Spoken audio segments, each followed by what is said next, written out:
cette année, je compte me présenter aux élections municipales. Radio WNE. Bonjour et bienvenue sur Radio WNE pour la campagne des municipales à Mulhouse les 15 et 22 mars 2026.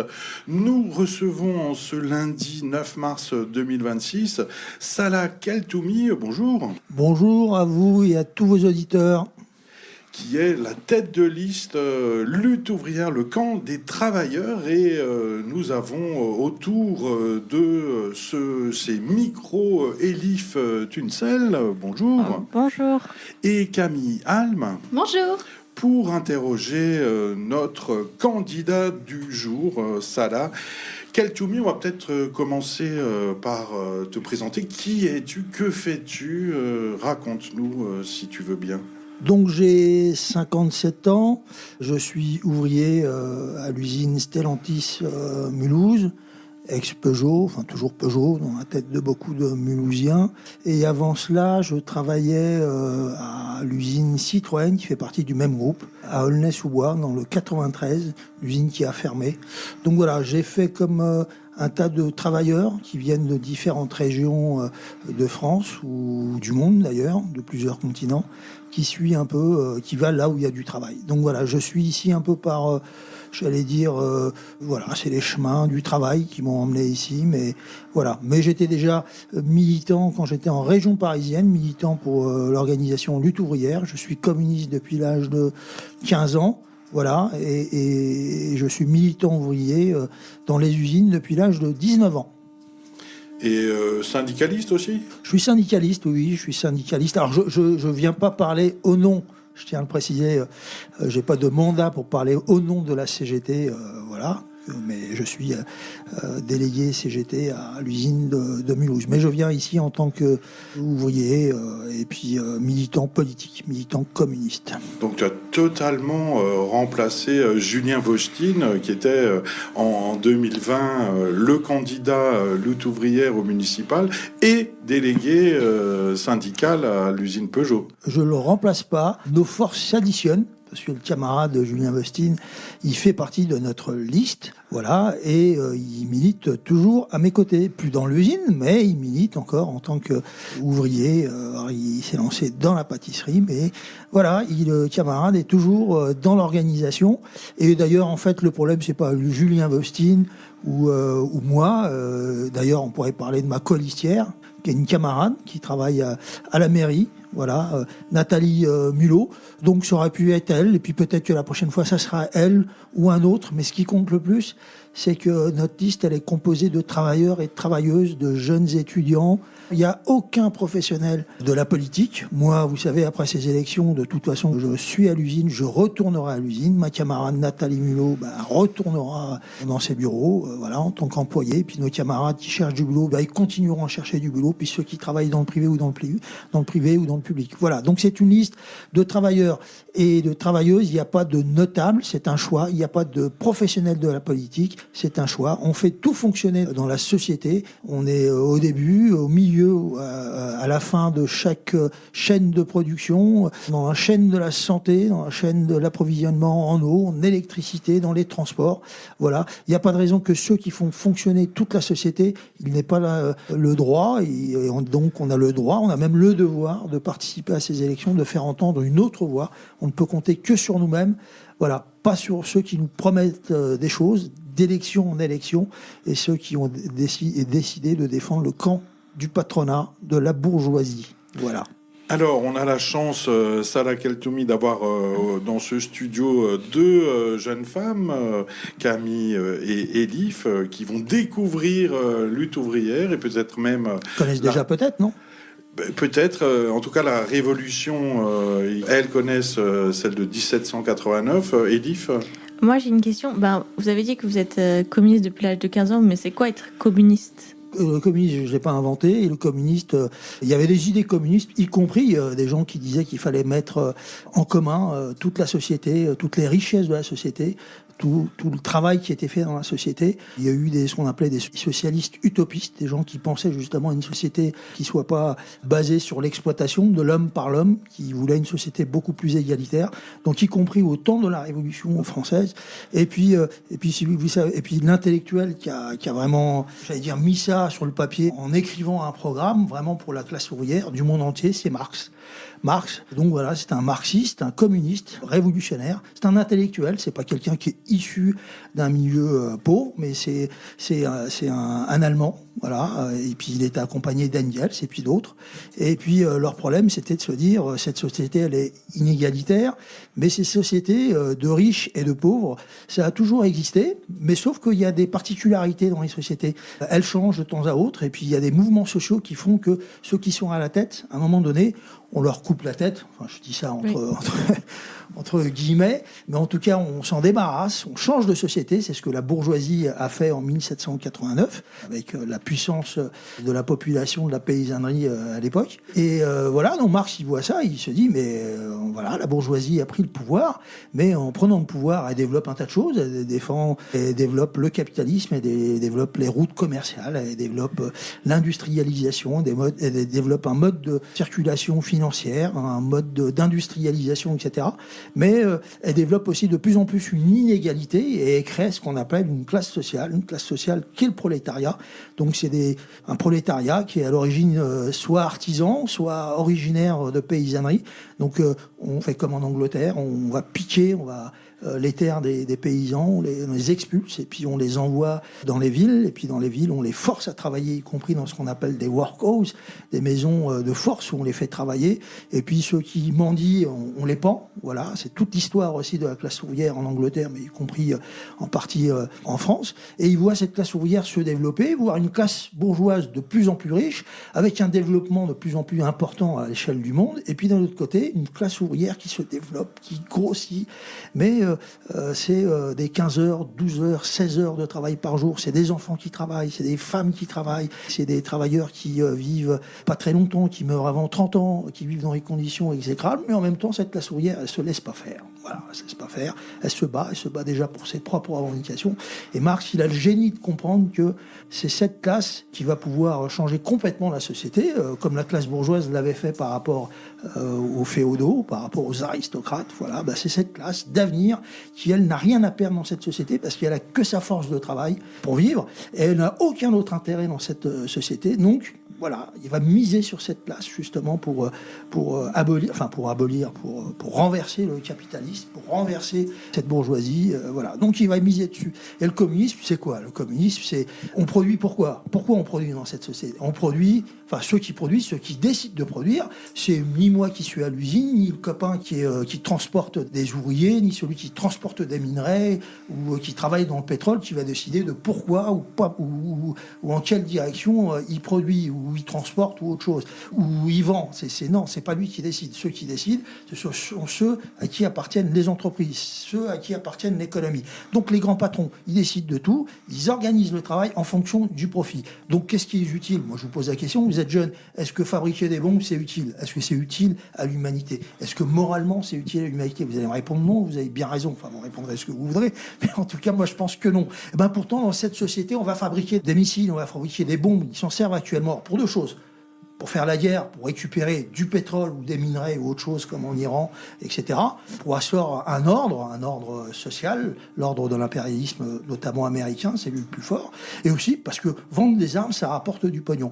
Il y a une maladie qui fait énormément de morts en Afrique, c'est la rougeole. C'est la rougeole. On sait la soigner, la rougeole. Et pourtant, ça fait énormément de morts, la rougeole. Pourquoi ça fait énormément de morts ? Parce qu'on n'a pas trouvé le vaccin. Le vaccin existe, mais le vaccin, il ne rapporte pas assez d'argent. Donc voilà, on préfère laisser mourir des gens de rougeole en Afrique ou d'autres maladies plutôt que de les soigner. Parce que se soigner, y compris dans cette société, c'est le fric, c'est si ça rapporte des sous ou pas. Le logement, c'est pareil. La santé, c'est pareil. L'éducation, tout, c'est pareil. Donc, c'est une société qui est basée sur le fric. Et ceux qui dirigent la société, ils veulent du fric. Ils sont obèses de fric. Ils en veulent encore plus. Ils sont sans limite là-dessus. C'est pas eux qui produisent ce fric, c'est eux qui décident. Parce que les usines leur appartiennent, les capitaux leur appartiennent, les banques leur appartiennent, les armées, les États en quelque sorte, leur appartiennent, dans le sens où ces États, ces banques, elles sont de leur côté. Voilà, les hommes politiques aussi qui sont au gouvernement. Donc nous, on voudrait une société qui soit basée sur les besoins des gens. Qu'est-ce que les gens... De quoi ont besoin les gens? De quoi ont besoin les jeunes? Plus d'éducation, plus de santé, plus de logement, plus de loisirs, etc. Est-ce que cette société peut la donner? Non. Elle la donne partiellement, de temps en temps, dans certains pays, dans certains havres de paix. Alors là, les havres de paix, ils ont tendance à disparaître avec ces guerres. Voilà, qui se déclenchent les unes après les autres, et puis ça se rapproche, et puis ça s'aggrave de plus en plus. On sera sûrement touchés, nous, dans les prochains mois, dans les prochaines années. Je parle de nous, les plus vieux, mais aussi les plus jeunes. Surtout les plus jeunes, c'est ceux-là qu'on envoie faire la guerre. Et voilà, donc on a besoin d'une autre société. Une société, c'est ça le communisme, c'est mettre tout en commun. Tout en commun. Tout en commun, tout. Selon nos capacités de travail, selon notre capacité intellectuelle, tout le monde a le droit de bouffer, a le droit de manger, a le droit de se loger. Voilà, ça doit être un droit qui doit être pour tout le monde. Pour ça, il faut changer complètement la société. C'est ça, être communiste. En tout cas, ça va pas être facile de prendre la parole face à Salah Keltoumi pour Elif et Camille, mais je pense que on va y arriver quand même. Mais le communisme, en passant... Est-ce qu'il a été appliqué quelque part véritablement, selon toi, Salah Keltoumi? Oui. À chaque fois qu'il y a des décisions qui sont prises collectivement, même maintenant, dans des grèves ou dans des luttes, quand les travailleurs choisissent leur revendication, c'est le communisme. C'est ça le communisme. C'est quand ceux de la base, ils décident. Quand la commune... Alors, ils n'appellent pas ça communiste. Les gens n'appellent pas ça communiste, mais ils mettent en commun leurs forces. C'est ça le communisme aussi. Quand la commune de Paris, parce qu'on a parlé de 1789, quand la commune de Paris, pendant quelques mois, les ouvriers, les intellectuels, la population sur Paris se révoltent parce que les bourgeois se taillent. Parce que la guerre est perdue contre la Prusse. Donc les Prussiens arrivent avec leur armée et les bourgeois vont se planquer à Versailles, vont se barrer. Donc ceux qui défendent la ville, ça va être la population les plus pauvres. À l'époque, Paris, c'était une ville de pauvres. C'était pas une ville où il y avait des riches comme maintenant. Enfin, il n'y a pas que des riches maintenant. On a y compris des listes ouvrières à Paris. Il n'y a pas que des riches à Paris. Mais à l'époque, c'était les faubourgs parisiens, c'est Gavroche. Vous voyez tout un peu ces images, c'est les révolutions en 1848, 1871. Donc, sans être communiste, sans se dire communiste, certains se disaient socialistes, en tout cas voulaient changer le monde. Vous voyez des militants comme Édouard Vaillant, comme Louise Michel, etc. Quand ils ont pris le pouvoir à Paris, les premières choses qu'ils ont fait, par exemple, c'est l'éducation obligatoire pour les enfants. Voilà. La journée de 8 heures. Le droit de vote aux femmes.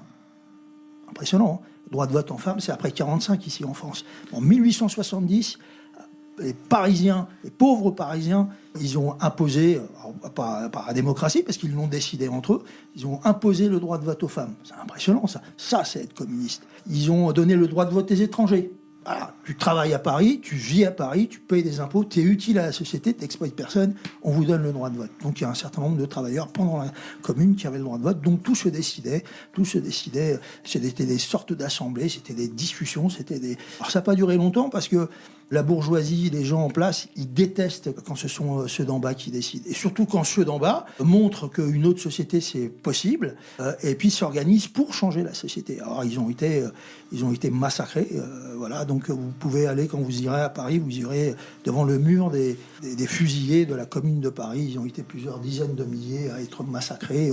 Et puis ceux qui n'ont pas été massacrés, ils ont été expulsés, puis ils ont été exilés, comme par exemple Louise Michel en Nouvelle-Calédonie. Voilà, alors ça, c'est être communiste. Voilà, c'est ça. Et puis ensuite, après, il y a, nous, ce qu'on veut, c'est créer un parti qui soit du côté des travailleurs. Pour nous, il doit être communiste. Voilà.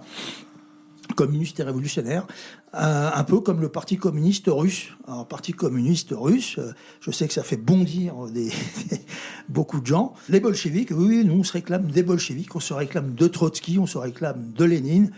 Par contre, on ne se réclame pas de Staline, parce que Staline, qui se disait communiste, qui est un bureaucrate, il a massacré les militants, il a massacré ceux qui ont construit le parti communiste bolchevique à l'origine, avant la Révolution russe, pendant la Révolution russe et après la Révolution russe. Voilà, il les a massacrés jusque dans les années 40, 50, et puis surtout, ce qu'il a fait, c'est qu'il a muselé la classe ouvrière, il lui a fait fermer sa gueule, et puis c'était sous peine de prison, ou de mort, ou d'expulsion, ou d'exil, etc. Ça, oui, c'était une dictature. Mais nous, Staline, j'ai pas de problème là-dessus, parce que Staline, nous, notre courant, nous sommes un courant communiste, révolutionnaire, on est des léninistes, on est trotskiste. Trotskiste, ça veut dire être d'accord, c'était d'accord avec Lénine. Il a suivi, après la mort de Lénine, la politique du parti bolchevique, il l'a défendue.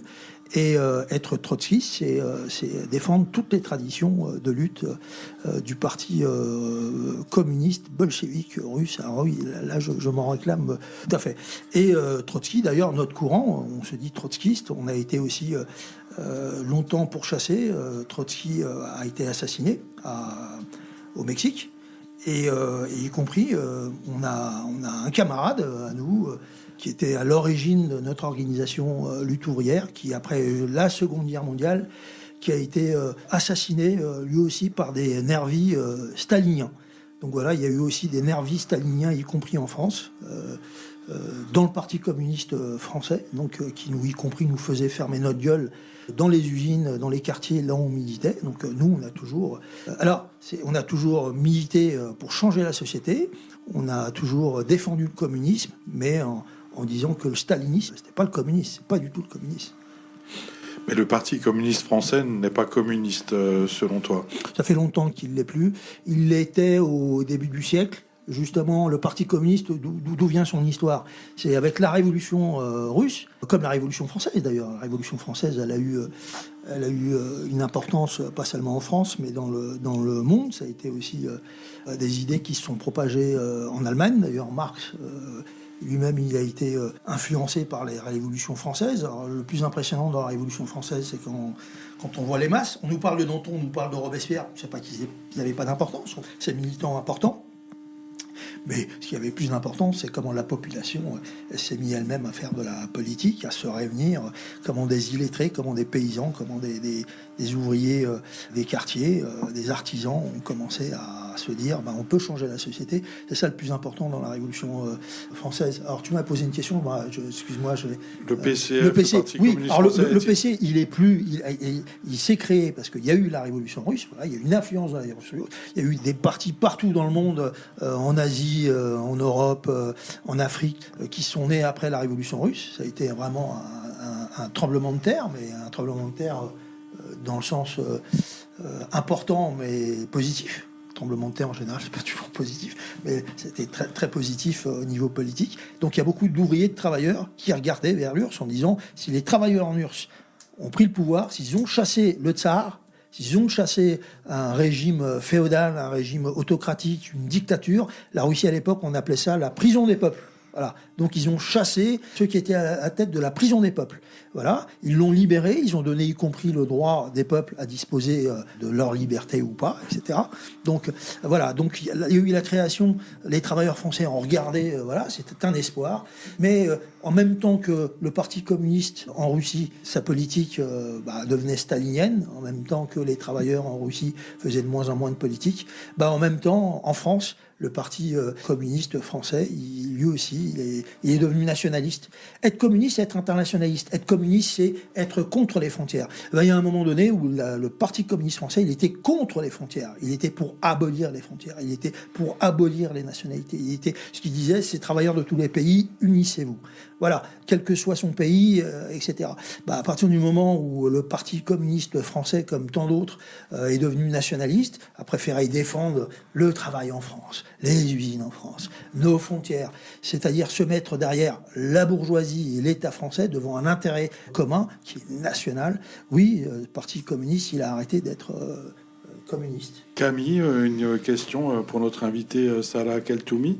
Alors justement, moi, quand on parle de communiste, il y a une idée reçue qui revient tout le temps. La première chose que j'entends, c'est « Oh, mais une société communiste, ça peut pas fonctionner, tout est tourné vers le capitalisme maintenant, ça peut pas marcher, ça peut pas exister aujourd'hui dans notre société moderne. » Alors qu'est-ce que vous auriez à redire, vous, à ces défaitistes, aux sceptiques qui pensent que la révolution, elle est impossible? Les révolutions, il y en a toujours eu. Donc, vous savez, Les révolutions, c'est quand il y a des millions de travailleurs ou de travailleuses, des millions de... J'aime pas le mot citoyen, mais des millions de jeunes, des millions de paysans se mettent en branle et puis décident de changer leur sort. La révolution, en Iran, en 79, il y a eu une révolution. Alors, on l'oublie parce que en Iran, pendant des dizaines d'années, à la tête de ce pays, il y avait ce qu'on appelait un shah, le shah d'Iran, qui était une ordure.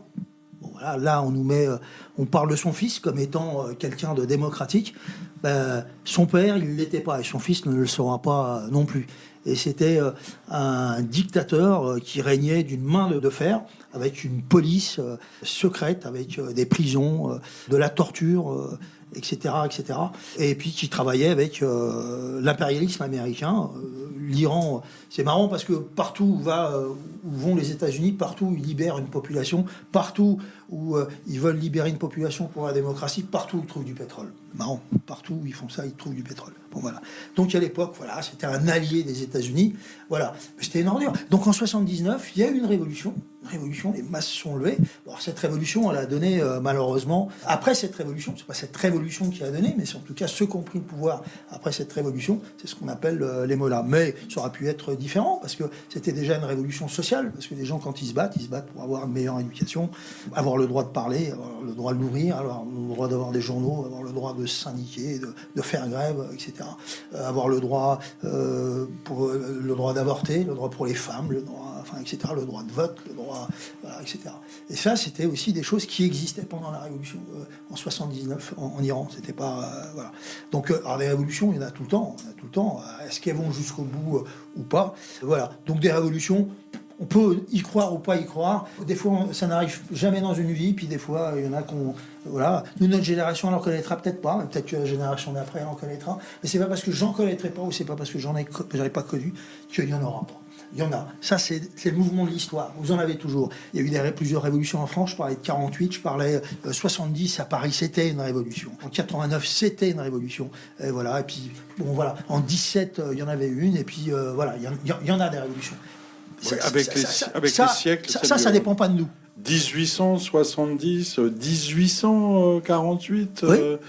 Donc, oui, non, mais si on donne les années, c'est mieux de les situer dans le siècle parce que 1800 ouais. 70, c'est pas évident que ça soit 1870. Ouais, 1870. Non, mais je parlais pour la France, mais par exemple 1979, c'est en Iran, et puis en Chine, il y en a eu en 1927, en Russie, il y en a eu en 1917, et puis ce siècle, il n'y a pas de raison pour qu'il n'y en ait pas. Il va y en avoir, parce que qu'est-ce qui provoque la révolution? C'est pas le fait que mon parti, que mon organisation, que des organisations, que des partis communistes existent ou pas. C'est pas ça qui fait qu'il y ait des révolutions ou pas. Des révolutions, c'est à un moment donné, et ça on ne le décide pas, c'est quand des populations, des millions de gens disent il y en a marre. Qu'est-ce qui peut les pousser à qu'il y en ait marre? Bon, en 68, c'était pas une révolution, c'était pas une révolution, c'était pas, voilà, les gens n'ont pas pris le pouvoir, n'ont pas décidé de prendre le pouvoir, mais en 68, je sais pas si tu as connu, Jean-Luc, j'en sais rien, ou t'étais jeune comme moi, on n'a pas connu. Voilà, mais ceux qui connaissent disent que quand ça a démarré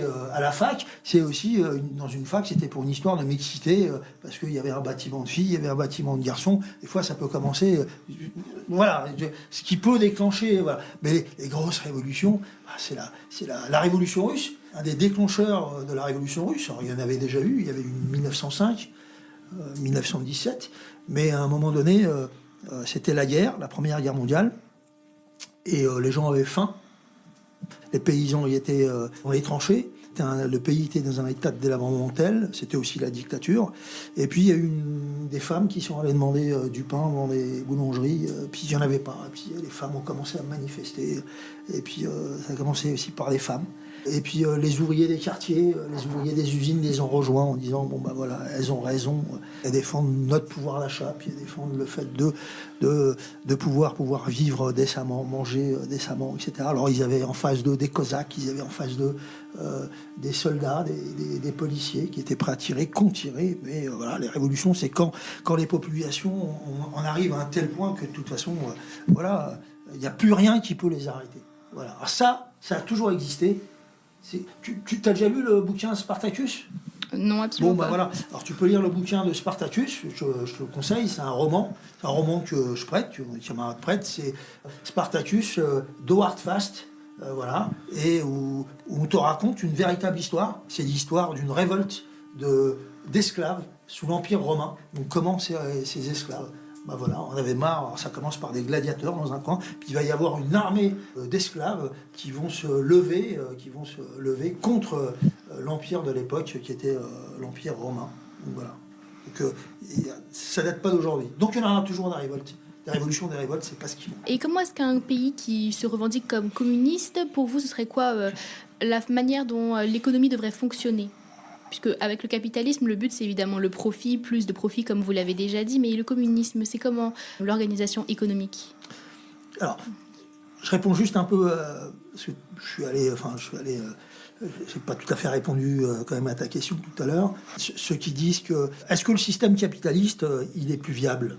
Est-ce que tu penses que vivre dans le système capitaliste actuellement, pour un Ukrainien, pour un gars de Gaza, pour un gars du Soudan, pour un gars d'Érythrée, pour nous peut-être demain, voilà, faut t'imaginer dans le contexte où on va nous envoyer faire la guerre, c'est les plus jeunes qui font la guerre. N'oublie pas qu'il y a de ça quelques mois, 2 ou 3 mois, il y a un général qui est venu au Congrès des maires, parce qu'on est là dans le cadre des élections municipales, et de quoi il a causé. Il a dit grosso modo au maire, il faut que vous soyez la courroie de transmission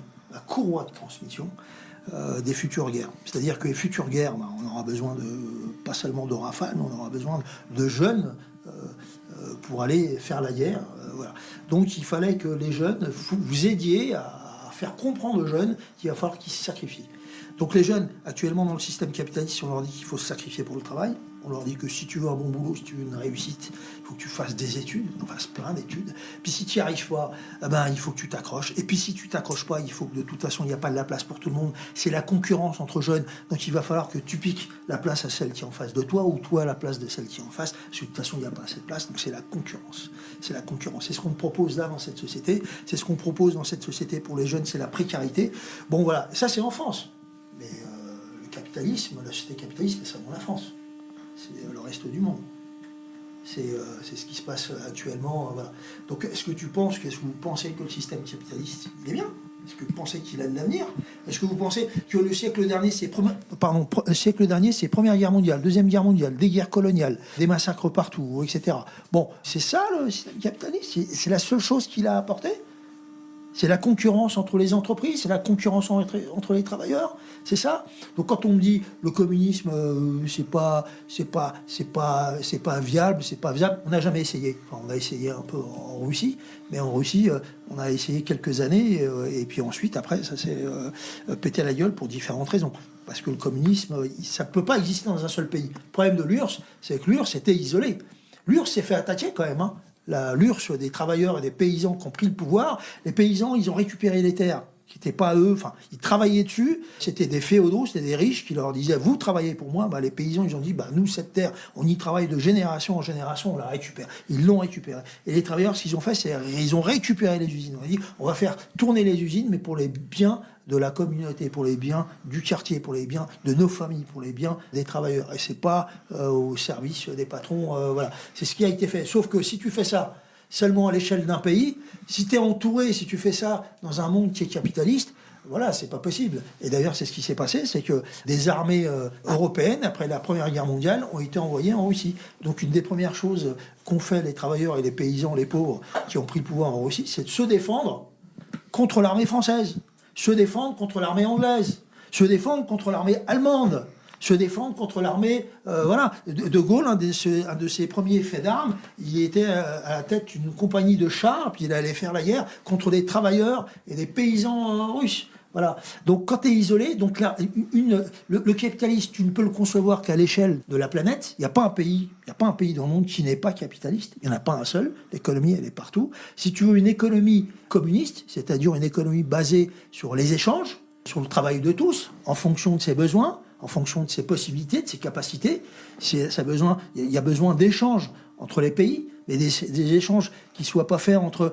Là, actuellement, il y a des échanges entre pays, mais c'est grosso modo, tu me donnes ça, à tel prix. L'armée américaine, sinon on te l'envoie. On veut ton pétrole à tel prix. Tu veux pas le donner, j'envoie mon armée là-bas. C'est comme ça, c'est des échanges inégaux. Et c'est les pays les plus riches qui cassent la gueule aux pays les plus pauvres. Dans une société économique communiste, il n'y a pas de pays pauvres, il n'y a pas de pays riches. On met en commun toutes les richesses de cette société. Les richesses, les minerais, le pétrole, le gaz, les richesses naturelles, et puis le travail de tous les ouvriers du monde entier. C'est pour ça qu'on a besoin, justement, d'ouvrir complètement les frontières. Il n'y aura plus de frontières. Il faudrait qu'il n'y ait plus de frontières.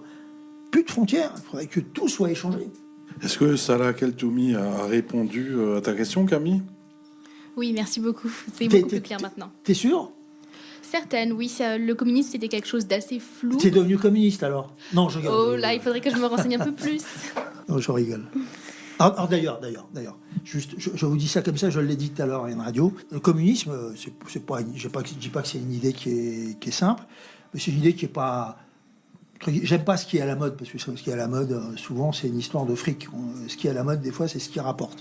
Voilà. Mais le communiste, à un moment donné, il y avait beaucoup de militants à une époque en France, puis dans le monde, il y avait des militants ouvriers, des militants dans les quartiers, des militants dans les écoles qui défendaient ces idées.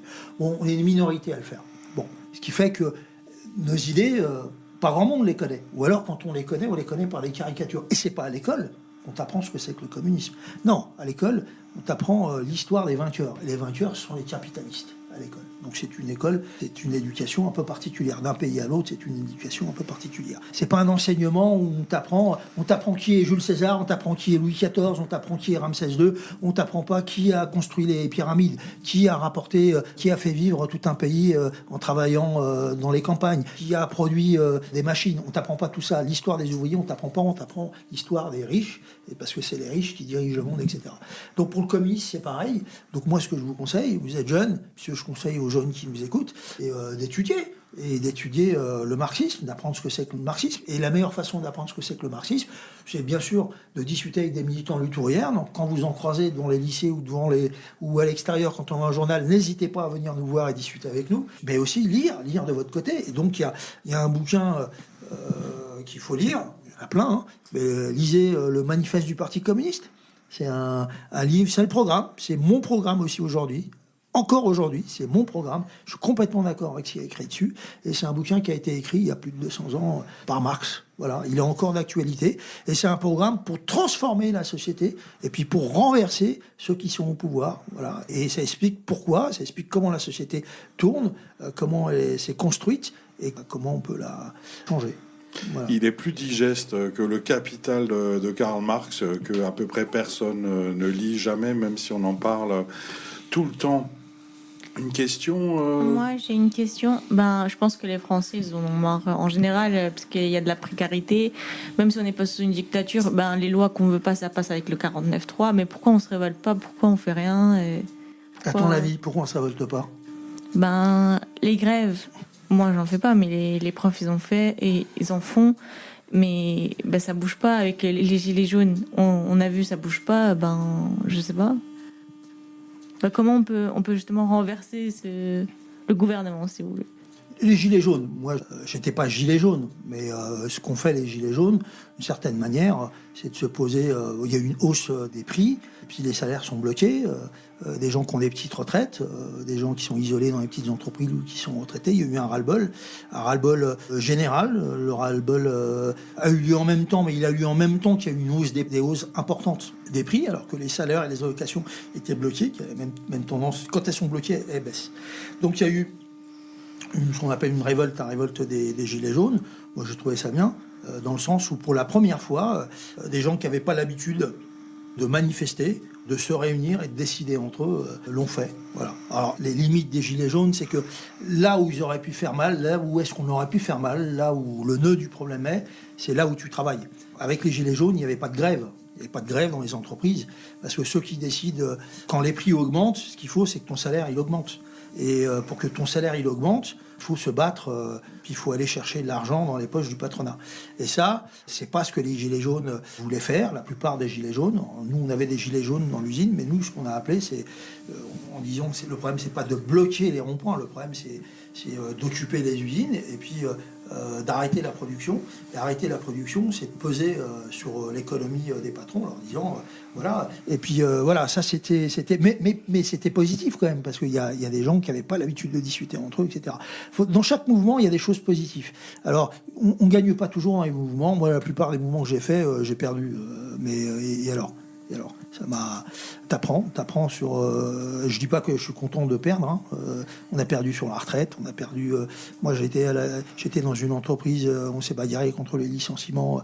On a perdu, mais on a perdu parce qu'on n'était pas assez nombreux, parce qu'il aurait fallu qu'on soit beaucoup plus nombreux dans l'usine, mais y compris à l'extérieur. Et puis, alors après, est-ce que c'est renverser le gouvernement? Parce que oui, j'entendais les gilets jaunes ou autres, faut dire Macron démission. D'accord. Alors, et si Macron démissionne, tu mets qui à la place? Voilà. Parce que c'est ça qu'il faut voir aussi, c'est que gauche ou droite, j'allais dire, entre guillemets, on les a tous essayés. Voilà. D'ailleurs, c'est pour ça qu'il y a beaucoup de travailleurs, beaucoup de jeunes qui sont écœurés, dégoûtés par la politique, et qui vont voir même maintenant vers l'extrême droite en disant on n'a pas essayé.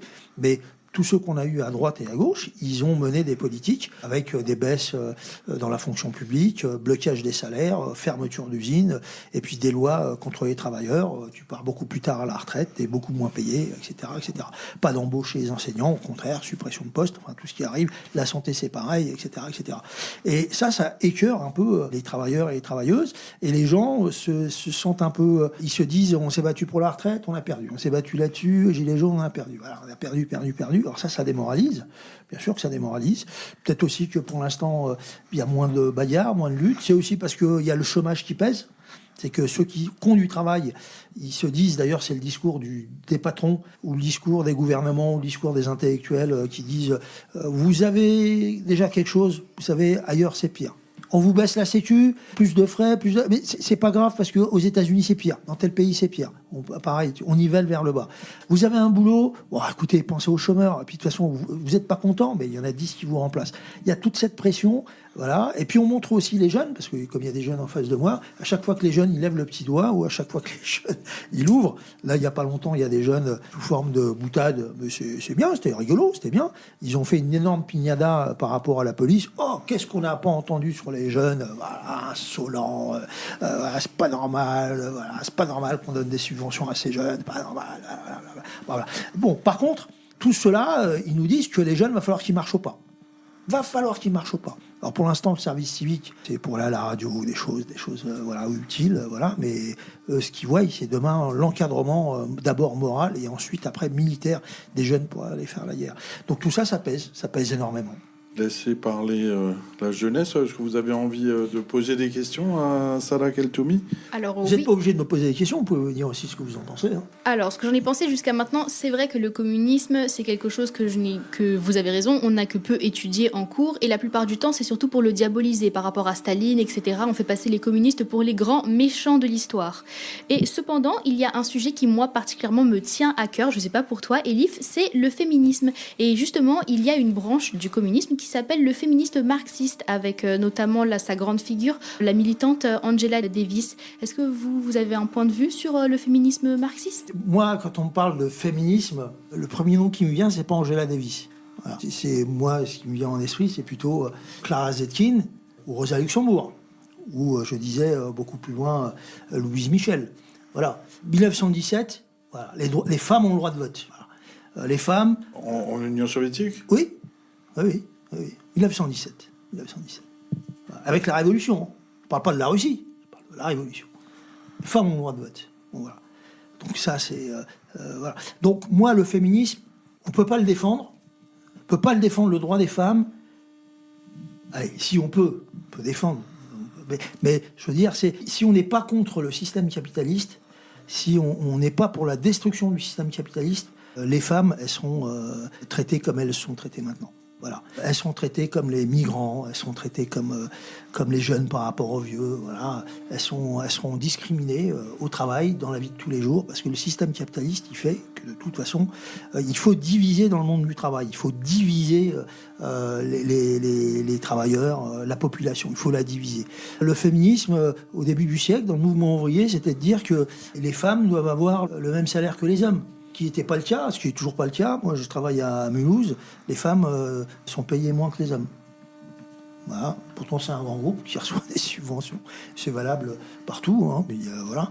Et puis, mais au début du siècle, le mouvement ouvrier, les marxistes, ils se sont bagarrés pour que les femmes soient les égales des hommes, voilà, au niveau salaire, au niveau conditions de travail, mais aussi au niveau vie de tous les jours. Il n'y a pas de raison que ce soit la femme, parce qu'elle accouche, pas de raison que ce soit elle qui s'occupe des enfants. Voilà, mais pour que... il y a l'arriération qui a en tête des hommes, mais aussi il faut créer une société.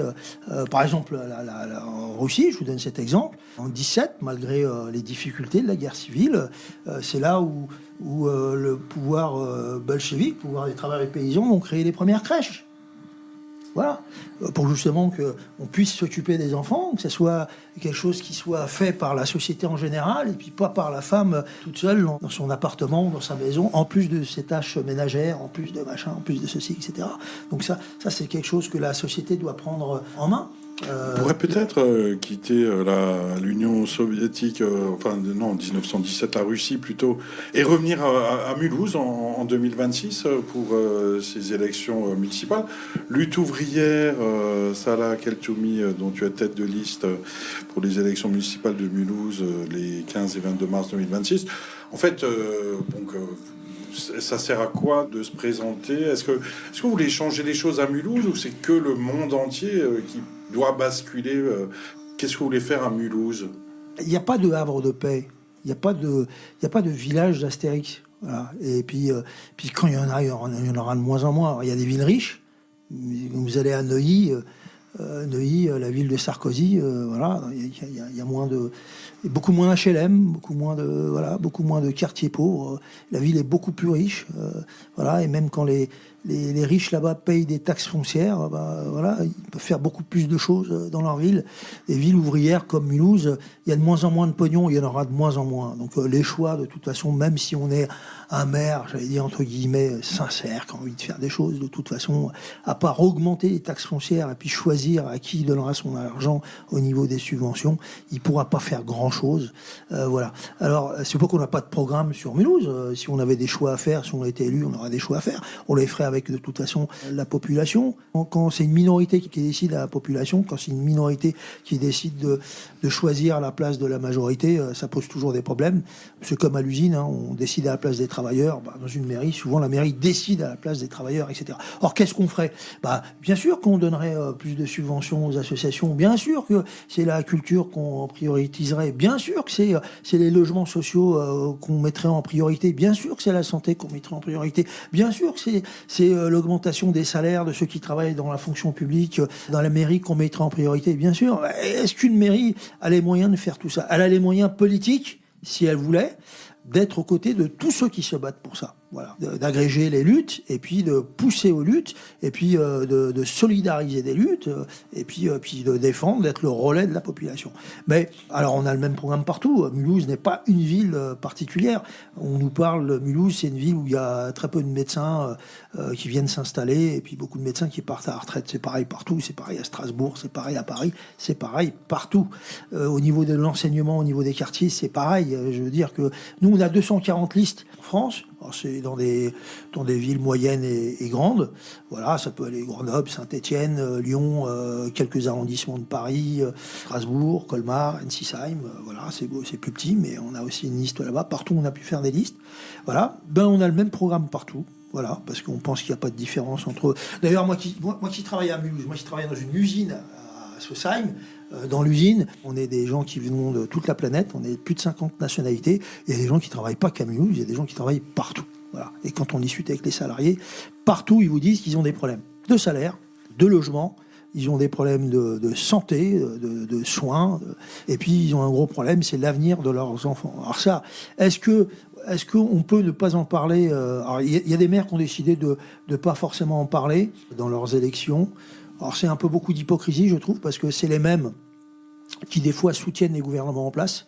Donc quand on soutient des gouvernements, quand on soutient des lois anti-travailleurs, et puis quand on dit localement, ça n'a rien à voir. Si, ça a à voir. Si là-haut il y a des lois dégueulasses, si là-haut on décide de filer le fric à plus de 200 milliards aux plus grosses entreprises. Donc ça veut dire que ces 200 milliards ne ruissellent pas au niveau des mairies. Donc voilà, c'est un choix. Donc soit on est d'accord avec le gouvernement, soit on le dénonce. Mais si on le dénonce pas, si au contraire on accrédite ce qu'il fait, bon voilà. Donc il y a plusieurs maires qui ont décidé de cacher leur étiquette. Nous, c'est pas notre cas. Donc on a le même programme partout parce que le problème des travailleurs, il est le même partout. Et en plus, il y a peut-être quelque chose peut-être que ça commence à percuter dans la population, mais on est quand même proche d'une guerre. Voilà, on est quand même, que vous le vouliez ou non, les dés ont été lancés, les dominos tombent les uns après les autres. Le Moyen-Orient est à feu et à sang, des dizaines de pays qui sont touchés, l'Afrique c'est pareil. Peut-être bientôt la Chine, mais peut-être bientôt aussi l'Europe. Alors dans combien de temps? Je ne veux pas faire l'oiseau de mauvaise augure. Donc c'est difficile de ne pas discuter de notre avenir, de la guerre. On peut parler des espaces verts ici à Mulhouse, mais en Ukraine, à Kiev, ils parlaient sûrement des espaces verts. Peut-être qu'ils en causaient. Alors, je ne sais pas s'ils causaient des pistes à vélo ou j'en sais rien. Il y a des maires qui devaient parler. Alors que les bombes, les bombes pleuvent maintenant. Mais les bombes, elles sont aussi le fait de gouvernements d'extrême droite. Souvent, et les travailleurs, ils votent de plus en plus à l'extrême droite et de moins en moins à gauche, ou alors ils votent plus. Est-ce que c'est pas ça la révolution qui arrive? C'est des choix électoraux qui nous amènent à l'extrême droite. C'est le cas déjà aux États-Unis, en Argentine, en Hongrie, les élections en Allemagne. Enfin, l'extrême droite gagne des voix partout en Europe. Comment lutter contre ça? Est-ce que c'est seulement possible? Est-ce que il y a une alternative à gauche pour les électeurs et les électrices aujourd'hui? Alors, les bombes, c'est pas que l'extrême droite. Les bombes, c'est pas que la droite. Trump envoie bombarder l'Iran, d'accord, mais faut pas oublier qu'Obama, qui était démocrate, il a aussi envoyé des armées en Irak et en Afghanistan. Avant lui, Bush. Il y en a qui disaient qu'avec Obama, qui est démocrate, ça allait changer. Mais non.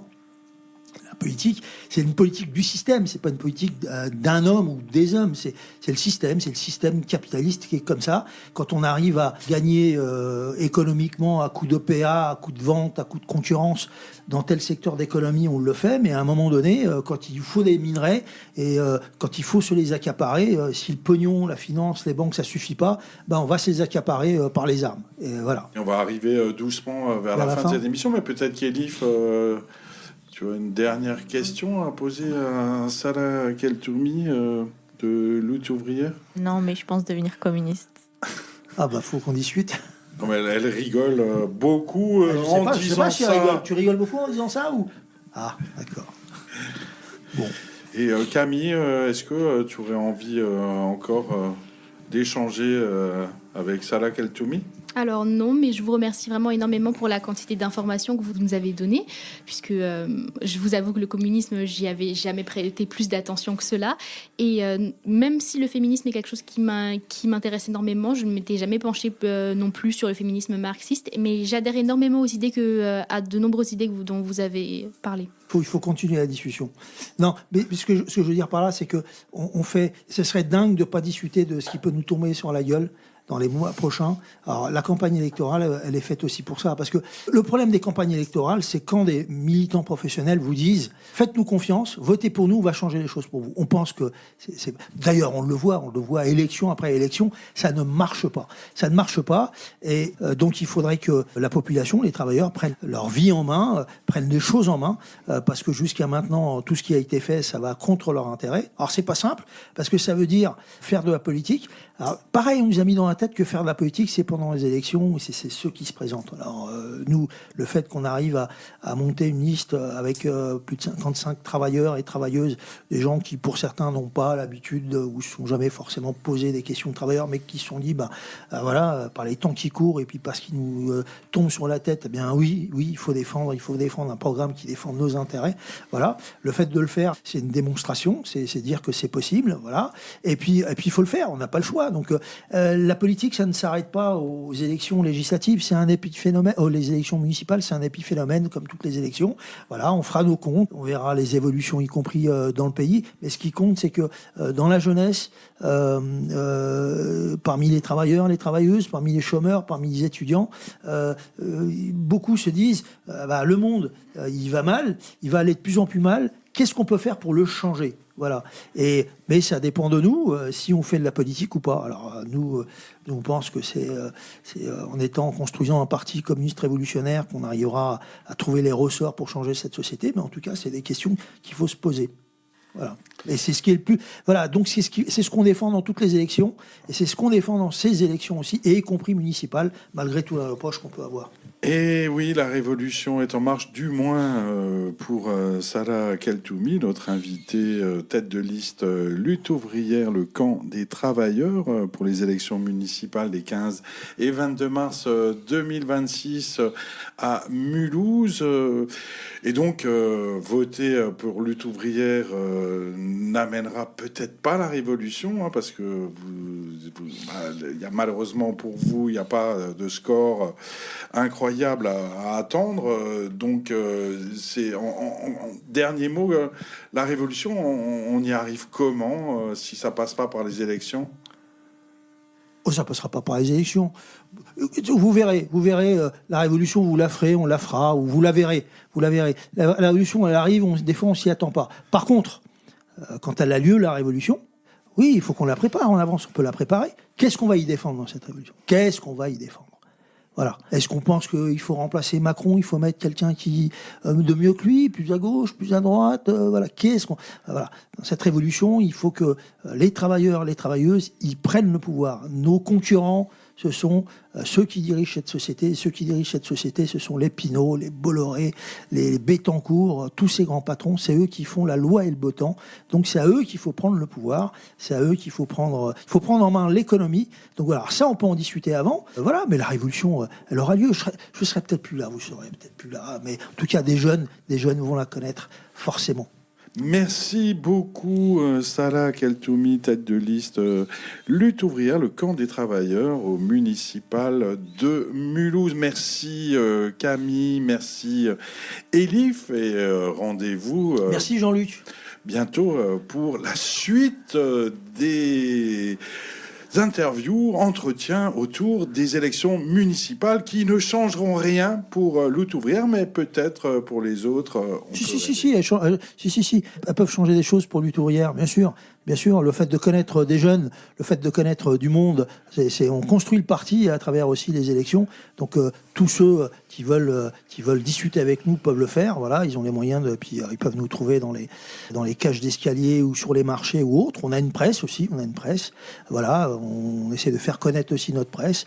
Donc voilà, on est aussi sur Internet, on a aussi des pages Facebook, on a un portail lutte ouvrière nationale où on écrit sur tous les sujets, on a une analyse sur tous les sujets. Donc voilà. Tous les sujets, mais vous n'avez pas de programme pour les municipales à Mulhouse. Si, on en a. Et on a le programme le plus crédible, parce que les autres, il n'est pas crédible. Leur programme, les autres ne sont pas crédibles. Le nôtre, il est crédible. Merci beaucoup, Salah Keltoumi. Merci à vous.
cette année, je compte me présenter aux élections municipales. Radio WN.